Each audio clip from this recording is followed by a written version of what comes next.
بسم الله الرحمن الرحيم تبارك الذي بيده الملك وهو على كل شيء قدير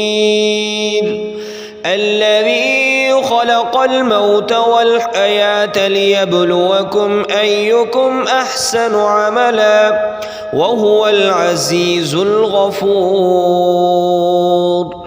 الذي خلق 7 سماوات طباقا ما ترى في خلق الرحمن من تفاوت فارجع البصر هل ترى من فطور ثم ارجع البصر كرتين ينقلب إليك البصر خاسئا وهو حسير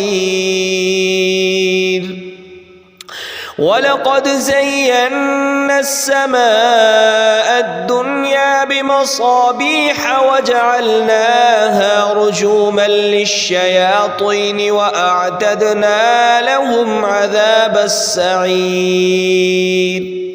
وللذين كفروا بربهم عذاب جهنم وبئس المصير إذا ألقوا فيها سمعوا لها شهيقا وهي تفور تكاد تميز من الغيظ كلما ألقي فيها فوج سألهم خزنتها ألم يأتكم نذير قالوا بلى قد جاءنا نذير فكذبنا وقلنا ما نزل الله من شيء إن أنتم إلا في ضلال كبير وقالوا لو كنا نسمع أو نعقل ما كنا في أصحاب السعير فاعترفوا بذنبهم فسحقا لأصحاب السعير إن الذين يخشون ربهم بالغيب لهم مغفرة وأجر كبير وأسروا قولكم أو اجهروا به إنه عليم بذات الصدور ألا يعلم من خلق وهو اللطيف الخبير هو الذي جعل لكم الأرض ذلولا فامشوا في مناكبها وكلوا من رزقه وإليه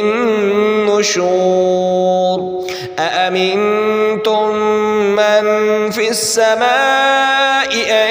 يخسف بكم الأرض فإذا هي تمور أم أمنتم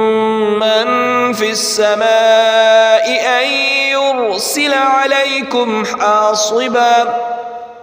فستعلمون كيف نذير ولقد كذب الذين من قبلهم فكيف كان نكير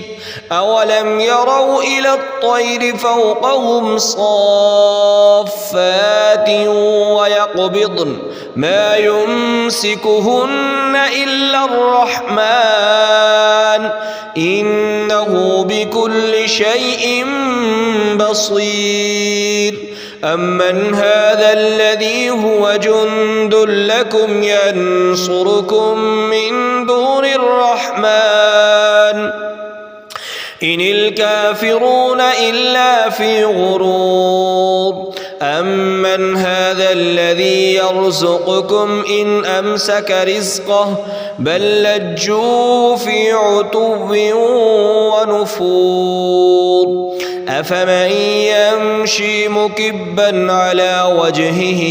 أهدى أمن يمشي سويا على صراط مستقيم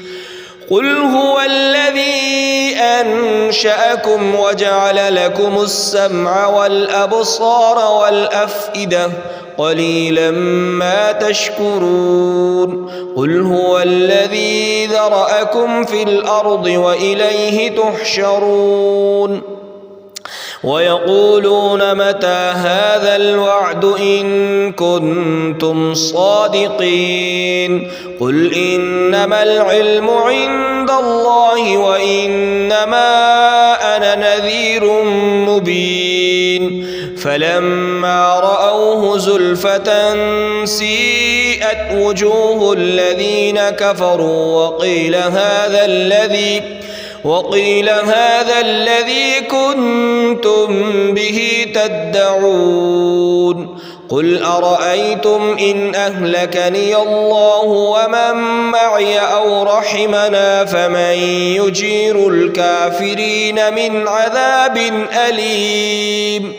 قل هو الرحمن آمنا به وعليه توكلنا فستعلمون من هو في ضلال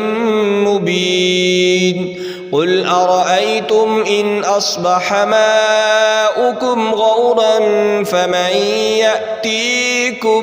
بماء